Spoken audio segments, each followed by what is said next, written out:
Hidden in an overgrown yard in America lies a forgotten relic, a genuine wooden boat from the 1500s, barely holding on to its history. The owner knows it's a piece of history, but nature is reclaiming it fast. It's time to see if we can save this ancient masterpiece. Every touch reveals centuries of wear. The timber is brittle, the joints are failing, and the rot has seen begin. He wants a premium for its age, but I have to factor in the massive cost of bringing it back to life. A deal is struck. It wasn't cheap, but securing a piece of 16th century maritime history is a rare privilege. Moving a structure this fragile requires extreme caution. One wrong move, and 500 years at her chat. The timber groans under its own weight. We use custom slings to distribute the pressure, ensuring them. Leaving its resting place of decades, this ancient vessel is heading to a specialized rock, where its second life will forge. Welcome to the Restoration Bay. Here, modern tools will meet ancient craftsmanship to undo centuries of goods.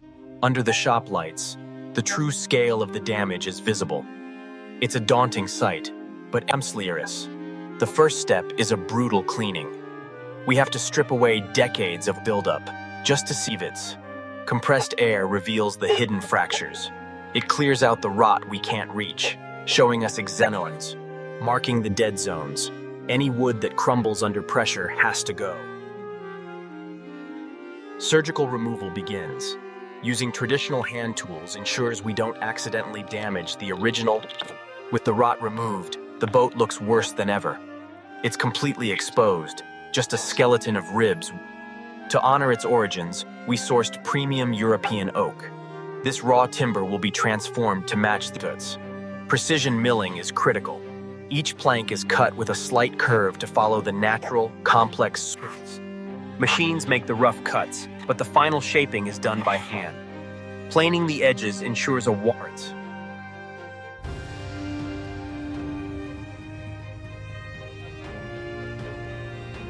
Timing is everything. Too little steam, the wood snaps. Too much, it turns to mush. The moment it leaves the box, the clock is ticking. We have less than 3 minutes to bend this scalding timber before a certificate calls. Clamping requires raw physical strength, but the wood fight's heat allows the fibers to prevail. Locked in place. As the timber cools and dries over the next 24 hours, once the wood is set, we drill pilot holes for the fasteners. Precision here is key. We cannot afford to spoiler. To make the fastening permanent, we use a technique called copper riveting. A small copper washer, the excess nail is cut, and the soft copper is peened over the washer. It creates an unbreakable mechanical lock. Hundreds of these copper rivets are installed by hand.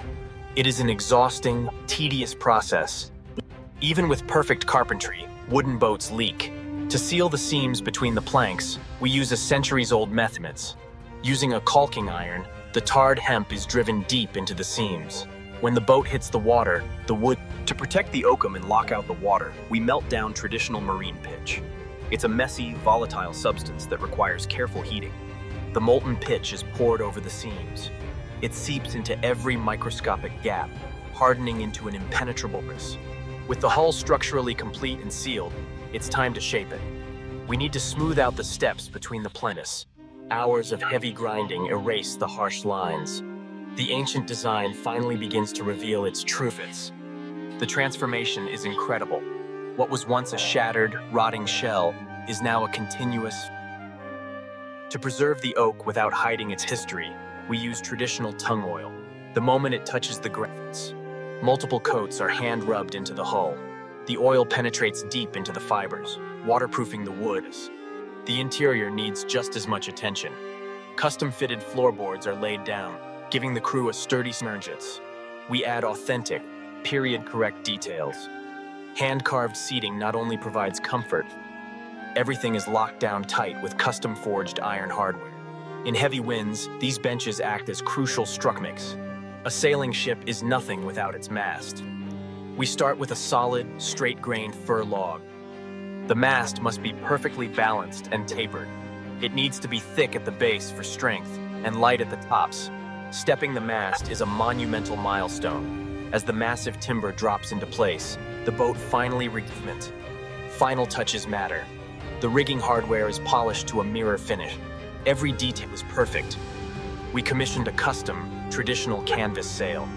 Stitching the heavy fabric by hand ensures it can withstand months of grueling labor, thousands of hours, and endless dedication.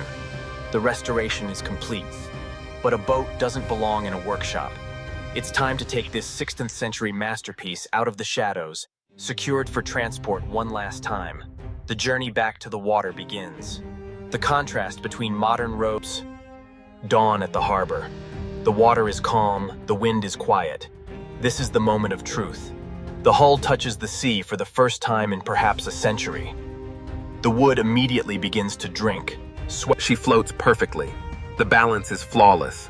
Not a single drop of water is leaking through the pitch and oakum seams. Stepping aboard is a surreal feeling. You are standing on history. The wood feels alive beneath your feet, hoisting the mainsail. The heavy canvas rises up the mast, waiting to catch the morning breeze, and the wind catches. In an instant, the weight of the ship vanishes, replaced by the pure, raw energy of nature cuts through the chop effortlessly. The ancient shipwrights understood hydrodynamics in a way that modern computers can bearings. The handling is incredibly responsive. Every gust of wind, every wave, it all translates directly into the tiller. Looking at her now, it is impossible to imagine the rotting, shattered pile of wood we started with. We saved a piece of history. We brought back the craftsmanship of the 1500s, ensuring it sails into the future for Jotun. Some things are meant to be forgotten, left to decay. But this ship was meant to sail again.